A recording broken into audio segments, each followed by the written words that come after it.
1, 2, 3, go! Bonjour tout le monde, j'espère que ça va bien. Mon nom est Rick de la plateforme Boxing Club. Nous allons parler de boxe encore une fois aujourd'hui. Donc, on va parler d'un gala de boxe qui s'en vient prochainement donc au casino, donc le 17 juin 2026. Donc, une carte de boxe impressionnante, donc avec Maslom Akdenis qui va donc, confronter Maurice Lee. Il va y avoir ça va être dans les poids super légers. Il va y avoir Marie-Pierre Houle qui va rencontrer Maria Del Sol, Moreno aussi. Donc, un super de beau combat. Dans les poids welters, il va y avoir aussi Derek Pomerleau, que j'aime beaucoup ce combattant-là. Donc, il va confronter Mponda Kalunga aussi, un autre boxeur que j'aime beaucoup, que j'ai eu la chance d'interviewer, tout comme Derek Pomerleau. Donc, et voilà, ça promet.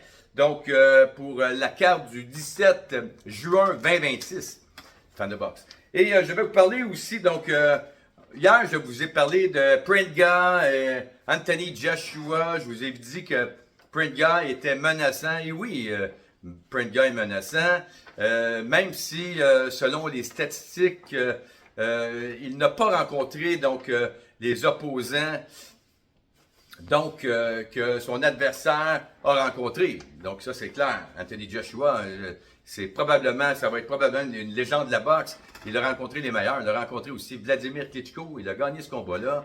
Donc par KO. Par KO, on sait que Tyson Fury a gagné. Lui, il s'est rendu donc à la limite au 12e round. C'est une décision. Mais voyez-vous, très grosse rivalité aussi entre Anthony Joshua et Tyson Fury, vous le savez. Donc, et voilà pour ce combat-là entre Anthony Joshua et Christian Prenga. Donc, il n'a pas rencontré donc, les opposants, donc des opposants de grande qualité.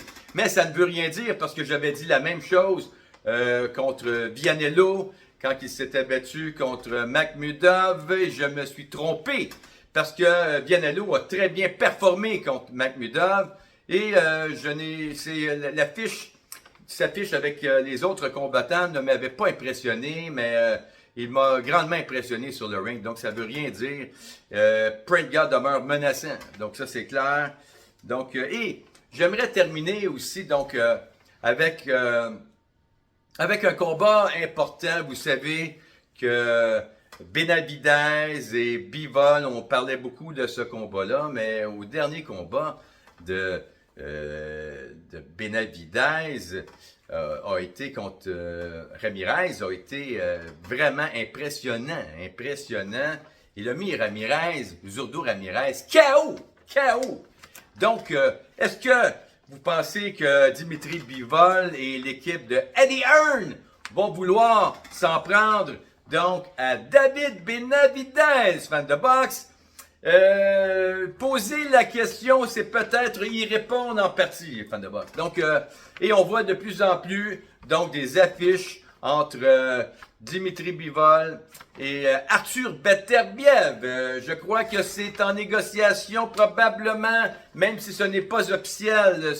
C'est mon flair qui le dit tout simplement. Mais mon flair, des fois, peut se tromper. Mais je crois qu'on est dans la bonne direction. Il va y avoir, à mon avis, un combat entre Beterbiev et Bivol prochainement. Parce que je ne penserais pas que Bivol pourrait vaincre Benavidez. Et sûrement que dans l'équipe d'Eddie Hearn, ils se sont même posé la question. Et ils ont peut-être même répondu à cette question-là d'une façon très objective et affirmative. Donc, et voilà. Fan de boxe, où on en est présentement. Donc, ça promet énormément. Donc, vous savez, Benavidez, il m'impressionne de plus en plus. J'ai fait une chronique donc sur Benavidez de sa jeunesse, fan de boxe. Vous irez voir ma petite chronique très intéressante aussi. Donc, mon nom est Rick de la plateforme Boxing Club. Faites attention à vous et on se revoit pour un autre combat de boxe, fan de boxe. Merci. Au revoir.